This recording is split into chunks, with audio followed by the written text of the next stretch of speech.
خطیب مدرسے کے مدیر حضرت مولانا زبیر صاحب کی دعوت پر آپ حضرات کی خدمت میں حاضری کا شرف حاصل ہوا ہے۔ اسلام میں کچھ عقائد ہیں، ان میں سے اگر کسی بھی ایک عقیدے پر انسان کمزور ہو جائے تو اس کا ایمان ظاہر ہو جاتا ہے۔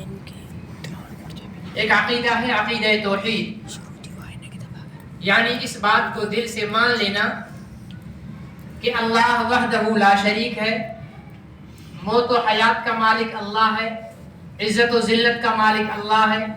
فقیروں کو بادشاہ بنا دے، بادشاہوں کو فقیر کر دے، بے اولادوں کو اولاد دے دے، اولاد والوں کو اولاد دے کر واپس لے لے، ہر ایک چیز پر وہ اکیلا قادر ہے، اس کا کوئی شریک نہیں، اس کا کوئی مشیر نہیں، اس کا کوئی وزیر نہیں، اس کے والدین نہیں، اس کی اولاد نہیں، اس کی بیوی نہیں، اس کا شوہر نہیں، وہ تذکیر و تانیث سے بالا ہے، وہ سمتوں سے ماورا ہے، وہ انسان کی عقل میں آنے سے بالا ہے،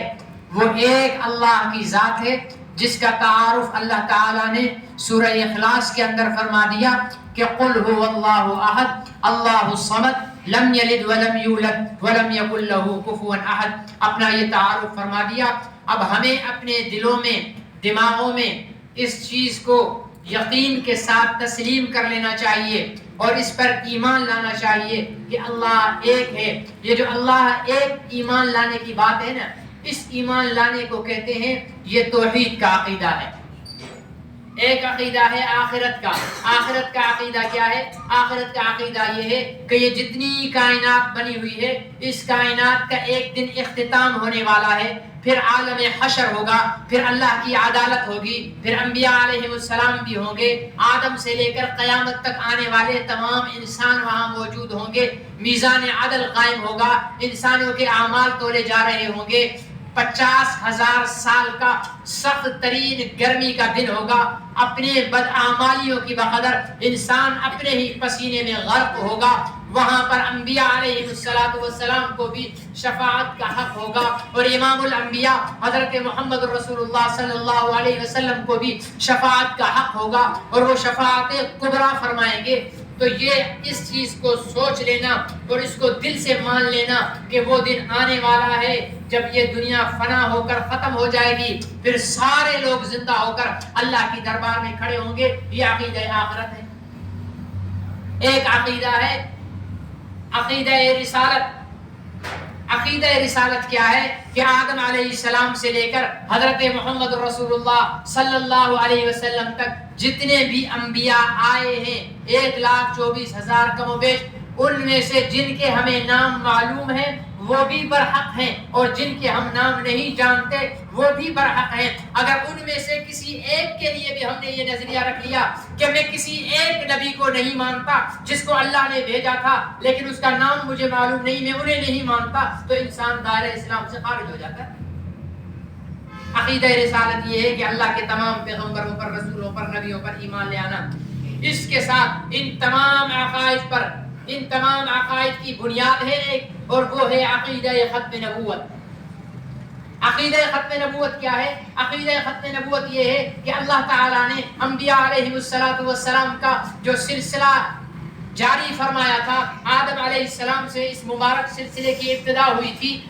اس مبارک سلسلے کا اختتام حضرت محمد الرسول اللہ صلی اللہ علیہ وسلم پر ہوا۔ اللہ تعالیٰ نے قرآن پاک کے اندر 100 سے زائد مقامات پر مختلف انداز میں، مختلف پیرایوں میں اس چیز کو بیان فرمایا کہ محمد رسول اللہ اللہ کے آخری نبی ہیں، اور خود حضور اقدس صلی اللہ علیہ وسلم نے اپنی ذخیرہ احادیث کے اندر 200 سے زیادہ مقامات پر مختلف مثالیں دے کر فرمایا کہ میں اللہ کا آخری نبی ہوں۔ کبھی فرمایا کہ میرے بعد 30 دجال آئیں گے، ان میں سے ہر ایک نبی ہونے کا دعویٰ کرے گا، لیکن تم یہ سبق پکا کر لو کہ میں اللہ کا آخری نبی ہوں، میرے بعد کوئی نبی نہیں آئے گا۔ ایک حدیث میں نے تلاوت کی، حضور علیہ السلام نے اپنی شہادت کی انگلی اور درمیان والی انگلی یوں ملا کر فرمایا انا والساعۃ کہاتین، میں اور قیامت اس طریقے کے ساتھ ہے۔ حضور علیہ السلام کو اللہ تعالیٰ نے جوامع الکلم ہونے کی جو ہے خصوصیت عطا فرمائی تھی. جوامع الکلم ہونے کا کیا مطلب ہے؟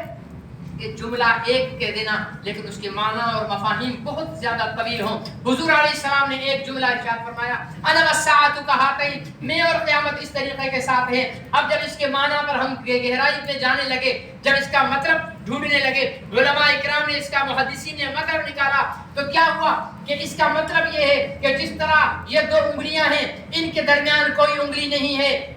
اسی طرح محمد عربی اور قیامت کے درمیان کوئی نبی نہیں ہے. جس طرح ان دو انگلیوں کے درمیان اگر تیسری انگلی آ جائے تو وہ فطرت انسانی کے خلاف ہے، اسی طرح قیامت اور محمد عربی کے درمیان کوئی انگلی، کوئی جھوٹا نبی پیدا ہو جائے تو وہ فطرت انسانی کے خلاف ہے. جس طرح تم اس انگلی کو برداشت نہیں کرتے ہو، اسی طرح محمد اور قیامت کے درمیان کسی جھوٹے کو بھی برداشت نہ کرنا. جس طرح تم اس انگلی کا آپریشن کروانے کے لیے پیسہ خرچ کرتے ہو اور تکلیف برداشت کرتے ہو، خون بہاتے ہو، ڈاکٹروں کی منتیں کرتے ہو، قربانی دے کر بھی اس عیب کو ختم کرتے ہو، فرمایا میرے اور قیامت کے درمیان اگر کوئی بھی جھوٹا نبی آ جائے، تمہیں مال خرچ کرنا پڑے مال خرچ کر لینا، جان لگانی پڑے جان لگا لینا. جس طرح دو انگلیوں کے درمیان تم اپنے اس عیب کو برداشت نہیں کر سکتے ہو، اسی طرح میرے اور قیامت کے درمیان کسی جھوٹے نبی کو برداشت نہ کرنا. یہ دو انگلیوں کا عیب ہمیں جہنم میں نہیں لے جائے گا، لیکن محمد عربی اور قیامت کے درمیان اگر کوئی جھوٹا نبی آئے گا اور ہم نے اس کا مقابلہ نہیں کیا، ہم نے اس کی سرکوبی نہیں کی، ہم نے اس کا راستہ نہیں روکا، تو شاید ہمارا راستہ جہنم کی طرف ہو جائے. عزیزان من، حضور علیہ السلام یہ ختم نبوت کا عقیدہ، یہ اسلام کا بنیادی عقیدہ ہے. ہمارے ایک بزرگ گزرے ہیں دارالعلوم دیوبند کے شیخ الحدیث محدث کبیر. اس وقت پوری دنیا میں